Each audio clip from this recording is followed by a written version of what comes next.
de Ejército Raúl Castro Ruz, líder de la Revolución Cubana, moncadistas presentes, amigas y amigos del Movimiento de Solidaridad con Cuba que nos acompañan, querido, combativo y revolucionario pueblo cienfueguero, compatriotas, ya estamos en 26, volvemos a Cienfuegos y volvemos a un acto presencial después de 2 años sin celebraciones de este tipo. Esta posibilidad es fruto de una proeza, el control de la pandemia bajo las condiciones de una guerra económica de 6 décadas con esfuerzos y recursos propios. Y es también una oportunidad. Le permite a la dirección del partido y el gobierno reconocer y destacar los resultados de un territorio. La tradicional belleza de la Perla del Sur, que se ha multiplicado en las obras en salud al 26, nos muestra cuánto pueden impactar en nuestros territorios y en nuestras eternas celebraciones las que son asociadas a un día histórico. Eso le añade otro valor fundamental. El año próximo se cumplirán 70 de aquellos asaltos que cambiaron la historia de Cuba. Los protagonistas vivos salen de los libros para explicarles a los estudiantes las razones que los llevaron a sacrificar sus jóvenes vidas en el altar de la patria sin más certeza que la fe en sus ideales. Ahora están aquí y nos honra enormemente conocer el testimonio de sus vidas revolucionarias, en las que compartieron combates y desvelos con Fidel, Raúl, Ramiro, Almeida, Abel, Aidé y Melba, no solo durante aquella acción, sino en las 7 décadas posteriores. Sus valiosas memorias son parte de nuestro modo de entender y amar a la revolución, con la profunda convicción de que somos parte de ella. Pero esa experiencia nos plantea también un desafío en la formación de las nuevas generaciones, las que por razones biológicas no tendrán ya la posibilidad de conocer de cerca a los héroes de un capítulo fundamental de la historia nacional, tan fundamental que no es posible explicar el socialismo cubano sin las razones que llevaron a Fidel y a la generación del centenario a asaltar cuarteles con sencillos fusiles y un arsenal de ideas. La lógica imperial de la que hemos hablado en estos días apuesta a la amnesia y la parálisis social. Pretenden que bajo la presión de las necesidades materiales generadas por su infame bloqueo de 63 años, claudique el espíritu de resistencia del pueblo y hasta la última generación olvide por qué se hizo una revolución socialista de los humildes, con los humildes y para los humildes a 90 millas del sueño americano. También apuesta a la enajenación, a que la historia sea solo un pasado de sacrificios de los que deben escapar las nuevas generaciones si quieren tener un lugar en la feria de las vanidades, en la ilusión forjada por la industria del entretenimiento universal, según la cual una clase media bonita y satisfecha disfruta de las bondades de la modernidad, territorio exclusivo para triunfadores que serán servidos por los excluidos del sistema. En ese mundo de olvidos, la historia me absolverá, dejaría de interesar a los jóvenes porque es de otro tiempo y se hizo para curar otros males. En el supuesto negado de que eso ocurriera, como dicen los hermanos venezolanos, difícilmente los cubanos del futuro llegarían a saber que cuando las empresas norteamericanas eran prácticamente dueñas de Cuba, sus grandes aliados eran el ejército, la policía, el desalojo, el plan de Machete, la tortura y la muerte. Ignorarían que las grandes mayorías no tenían propiedad sobre la tierra que trabajaban, ni sobre las casas donde vivían, que en general los pobres y los negros y mestizos solo podían entrar por la puerta trasera de los negocios y las mansiones, que las mujeres estaban en total desventaja social frente a los hombres, que la imagen más recurrente en los paisajes urbanos era la de los niños en la calle, limpiabotas, vendedores de diarios, mensajeros de cualquier negocio, desamparados, enfermos y hambrientos. Y lo más común en los paisajes rurales era una infancia con los vientres inflamados de parásitos. No bastarían todos los actos que nos faltan por celebrar, y les garantizo que celebraremos, para exponer las razones por las que aquellos jóvenes que hoy son los venerables abuelos o bisabuelos de los nuevos, renunciaron a sus sueños personales y vendieron lo poco que tenían para irse a un combate incierto. Los medios que nos adversan seguramente dirán mañana que el presidente cubano cargó contra el capitalismo con retórica del pasado. La verdad es justamente lo contrario. Nos interesa impedir que el pasado vuelva. El futuro no puede ser el pasado, porque la Cuba del día después, esa que sueñan mandarnos con las cañoneras yanquis y sobrecubierta a los infames congresistas que allá votan a favor de todas las leyes contra su propio país de origen, esa Cuba sería el retorno al día después del asalto al Moncada, un baño de sangre, una revancha del odio y la restauración de todo aquello que los asaltantes pretendían cambiar y que solo la revolución transformó para siempre. Aunque en medio de un lamentable y largo apagón mezclado con el sofocante verano de estos días, algunos pueden sentir que nada es peor que la racha de eventos negativos que venimos sufriendo y buscan alivio maldiciendo, en el fondo de sus almas, todos comprenden que, ineficiencias aparte, el bloqueo está en la raíz, en el tronco, en las ramas y en los frutos de nuestras dificultades económicas. Y si bien no lo reconocerá públicamente, hasta un anexionista conoce que los problemas cubanos no van a resolverlos quienes los han creado y los mantienen con absoluto desprecio por la condena mundial a ese escandaloso abuso que dura ya más de medio siglo. Cuba no está sola, no lo ha estado nunca. Cuba representa no solo la alternativa al orden injusto y excluyente que impera en el mundo, somos también la posibilidad que tiene ese mundo de probar que hay espacio para todas las ideas y sistemas políticos, para que la democracia, tan proclamada como violada, sea reconocida en toda su diversidad. El socialismo no puede seguir siendo difamado en nombre de la libertad mientras se le cierran todas las puertas para el comercio, las finanzas, los negocios a los países que lo intentamos.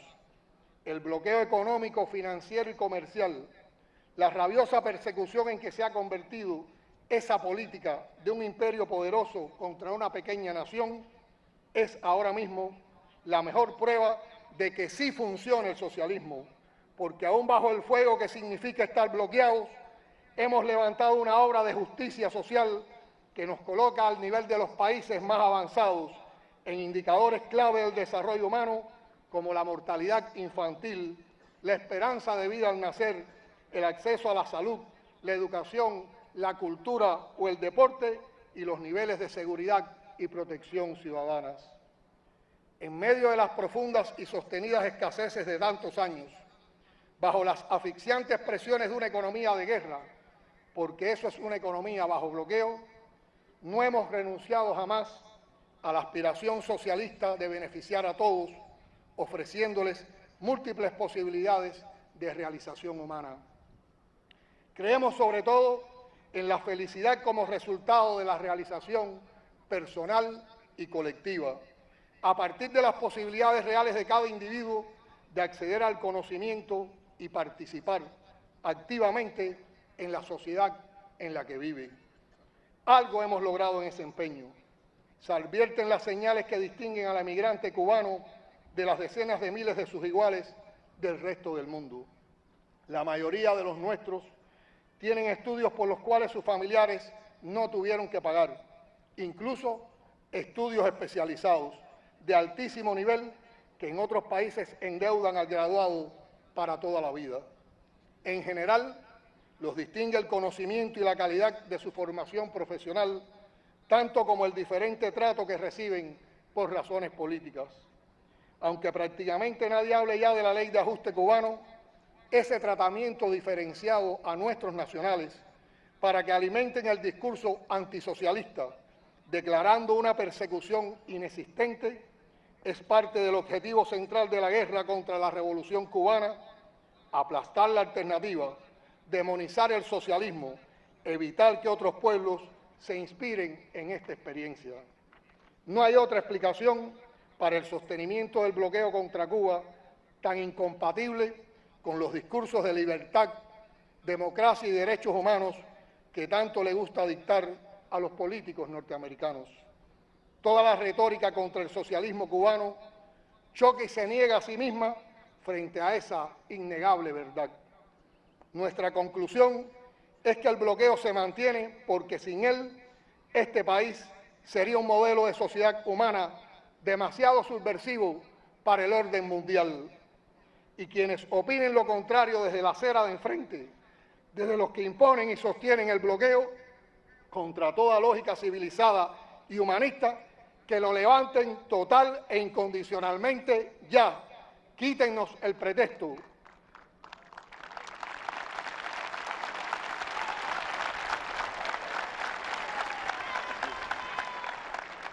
Si nos quitan ese pretexto, entonces el mundo los va a respetar a ustedes y juzgará a Cuba.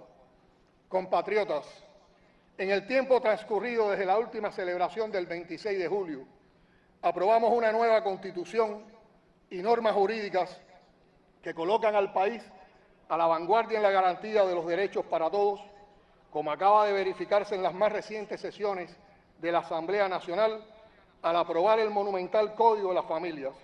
Los convoco a respaldarlo en el referéndum de septiembre. Los debates sobre esos sensibles temas han despertado conciencias y han profundizado el conocimiento sobre la diversa y plural sociedad cubana, que no ha dejado de sacudirse lastres, prejuicios y frenos desde que triunfó la revolución. En ese mismo periodo, la sociedad norteamericana retrocedió casi un siglo en cuanto a derechos de la mujer, al negar la existencia del derecho constitucional al aborto. Además, concitó la solidaridad mundial frente a la epidemia de tiroteos y masacres en las escuelas y lugares públicos. Pocas veces fue tan claro el contraste que dibujó Martí al describir a las dos mitades del continente, las dos Américas que crecían en sentido inverso, y cito: la que ha de salvarse con sus indios y va de menos a más, y la que ahoga en sangre a sus indios y va de más a menos. Cuando evaluamos las duras circunstancias por las que hemos transitado en el último año, desde los complejos días de julio de 2021, es justo destacar la solidaridad internacional entre las fuerzas con que ha contado nuestro país como apoyo a su impresionante resistencia. En julio del año pasado, a fuerza de grandes presiones, Estados Unidos logró el pronunciamiento de un puñado de países aparentemente preocupados por lo que acontecía en Cuba, mientras ignoraban o cerraban los ojos ante las duras condiciones a las que se sometía a millones de personas bajo el impacto de la COVID-19. Todavía emociona recordar las formidables expresiones de respaldo de gobiernos, parlamentarios, organizaciones políticas, grupos de amistad, artistas, intelectuales, líderes y agrupaciones religiosas, movimientos sindicales y sociales, además de individuos de todas partes del mundo que simpatizan con las causas justas y se oponen al abuso. Entre ellos destacan las numerosas expresiones de solidaridad y empatía de las personas de origen cubano residentes en muchos países, incluyendo los Estados Unidos. Frente a las evidentes carencias materiales padecidas en los momentos más críticos de la pandemia, Cuba recibió respaldo solidario de varios gobiernos de países amigos, así como de grupos e individuos. Esa ayuda no se ha limitado a recursos materiales importantes de apoyo al esfuerzo del sistema de salud pública para enfrentar la pandemia, sino que ha incluido alimentos y otros insumos sensibles para el consumo de la población. Por citar solo los más significativos, nos llegaron valiosos cargamentos para beneficio directo de nuestro pueblo desde Venezuela, Bolivia, México, Vietnam, Nicaragua, China, Rusia, Italia, Japón, San Vicente y las Granadinas y República Dominicana, entre otros. Unas 170 empresas y empresarios de 29 países y 171 asociaciones de amistad, solidaridad y de cubanos residentes en el extranjero de 43 países nos prestaron ayuda. Incluso desde Estados Unidos hemos contado durante el último año en particular con reiteradas manifestaciones de amistad y compromiso por parte de organizaciones como Pastores por la Paz, la Brigada Venceremos, CODEPIN, Puentes de Amor, Answer Coalition, People Forum, Guaicos, Alianza Martiana, por solo mencionar algunas. También el apoyo de la Brigada puertorriqueña Juan Rius Rivera y los jóvenes del Partido por el Socialismo y Liberación de los Estados Unidos, ellos aquí presentes. Estas se unen a muchas otras expresiones de organizaciones en Latinoamérica y el Caribe, Europa, África, Asia y el Medio Oriente, con una larga trayectoria y tradición de respaldo a la Revolución cubana y de oposición a la agresión estadounidense. Recibimos simultáneamente vigorosas expresiones políticas de apoyo y solidaridad. En primer lugar, destaco las hermosas palabras sobre Cuba pronunciadas por el presidente de los Estados Unidos mexicanos, Andrés Manuel López Obrador, al conmemorar el 238 aniversario del natalicio del libertador Simón Bolívar. Ese sentido mensaje del entrañable pueblo de México al pueblo cubano, en reconocimiento a nuestra digna resistencia frente al criminal bloqueo de los Estados Unidos, ha sido reiterado más de una vez en las mañaneras de ANLO con la estremecedora fuerza de la coherencia y la verdad. La publicación en una página entera del influyente periódico New York Times de un reclamo poderoso a que se permita a Cuba vivir y la posterior proyección de ese reclamo en una fachada de la céntrica plaza Union Square de la ciudad de Nueva York constituyeron poderosas expresiones de solidaridad en los momentos en que transitábamos por las etapas más difíciles de la pandemia, los efectos de recrudecimiento de la hostilidad imperialista y de la feroz campaña de calumnias y descrédito contra Cuba. Esas son apenas las expresiones más visibles de una solidaridad activa e invariable que no ha podido opacarse ni destruirse con las campañas de boicot y mentiras contra la revolución. Un ejercicio histórico del afecto entre las naciones que no figura en las leyes, pero se ha inscrito con tinta indeleble en el ADN del cubano.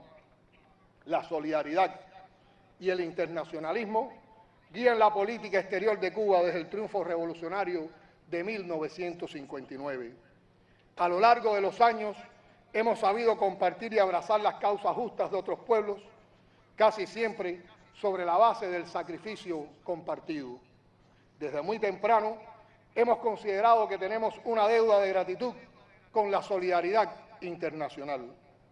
Por eso se equivocará siempre el que considere posible aislar a Cuba. Disfrutamos de relaciones amplias y activas con prácticamente toda la comunidad internacional.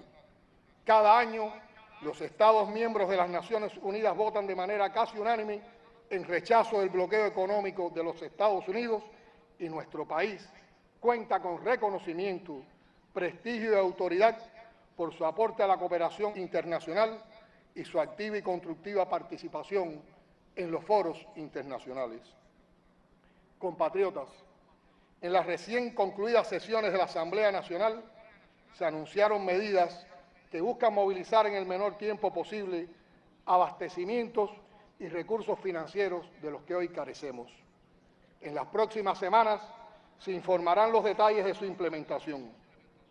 Si queremos tener resultados positivos en menos tiempo, es imprescindible actuar con responsabilidad, con seriedad y con disciplina. Muchos amigos y admiradores de nuestro proceso nos preguntan continuamente qué es la revolución hoy. No en el concepto que ya Fidel nos dio, sino en el modo en que se verifica en la práctica. Les corresponderá esa respuesta a los científicos sociales, a los estudiosos de los procesos revolucionarios, quienes sabrán distinguir mejor que nosotros lo que hacemos. Sin embargo, tengo muy claro algunos términos: democracia y participación popular, humanismo, voluntad de transformación, creatividad, innovación, compromiso, ideales y pasión revolucionaria.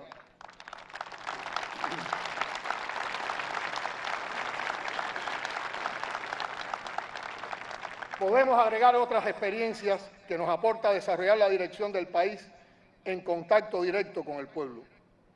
Bajo la presión, las necesidades que han crecido y se han profundizado en toda Cuba, con el azote del bloqueo reforzado, la pandemia y el impacto de todas las crisis que sufre el planeta, despiertan en algunos egoísmos, ambiciones y actitudes tan nocivas como la corrupción, que minan hasta los mayores esfuerzos del Estado por amortiguar las desigualdades y atender las vulnerabilidades. Los años del dañino igualitarismo pasaron, pero la justicia social sigue siendo nuestra guía. En ella se sostiene el equilibrio de una sociedad como la nuestra. No podemos dejarla en el discurso. Es un hecho que allí donde los gobiernos locales descuidan el control imprescindible y subestiman la capacidad de los líderes naturales y las organizaciones barriales, la delincuencia debilita la obra social. Lo sabemos, lo denuncia el pueblo. La corrupción es un cáncer que todo lo corroe, que irrita, que desmoviliza y que va contra el ideal socialista. No dejaremos que nos invada, la combatimos y seguiremos haciéndolo sin tregua. Compañeras y compañeros, considerando las dramáticas condiciones en que se mueve todo el planeta hoy, asediado por las múltiples crisis que generan el cambio climático, guerras, pandemia, corrupción, crimen organizado y otros males, tenemos algunas ventajas para enfrentarlo. La experiencia acumulada en el grado de resistencia creativa, como me gusta llamarle, objetivos y prioridades claros y la unidad, la cara y preciosa unidad conquistada a lo largo de años de lucha, después de muchos reveses y como premio tras sucesivas victorias del ideario martiano y fidelista de la revolución. Al comenzar nuestro acto esta mañana, escuchamos palabras de Fidel en una de las primeras celebraciones del 26 de julio en los años 60 del siglo pasado. Me gustaría reiterarlas ahora como expresión de los enlaces de la historia que implican el enigma de una revolución victoriosa. Y cito: si nosotros nos hubiéramos dado por vencidos después del Moncada, o si nosotros nos hubiéramos dado por vencidos después del Granma, o cuando nos quedamos con muy pocos hombres, que nos volvimos a reunir 7 hombres con fusiles, si hubiéramos aceptado la idea de la derrota, habríamos estado derrotados. No fuimos derrotados sencillamente porque jamás adoptamos la idea de la derrota. Y esa debe ser siempre nuestra actitud, y esa debe ser la gran enseñanza de nuestra historia. El asalto al Moncada puede decirse que constituía el primer asalto a una de las tantas fortalezas que habrían de ser tomadas después. Quedaban muchos Moncadas por tomar. Quedaban, entre otras cosas, el Moncada del analfabetismo, y nuestro pueblo tampoco vaciló en atacar aquella fortaleza. La atacó y la tomó. El Moncada de la ignorancia, el Moncada de la inexperiencia, el Moncada del subdesarrollo, el Moncada de la falta de técnicos, de la falta de recursos en todos los órdenes, y nuestro pueblo no ha vacilado en emprender también el asalto de esas fortalezas. Fin de la cita, que viene muy bien a los momentos actuales. A nuestra generación le corresponde asaltar las fortalezas de la ineficiencia económica, la burocracia, la insensibilidad, el odio. Sobre sus restos construiremos la prosperidad posible sin dejar de exigir: ¡abajo el bloqueo! ¡Vamos a hacer un país mejor nosotros mismos. La historia nos da fuerzas, nos inspira, nos impulsa y nos alienta. Si ellos pudieron, nosotros podremos. Gloria eterna a los mártires y héroes del 26 de julio. ¡Gloria! Hasta la victoria siempre. Socialismo o muerte, patria o muerte, venceremos.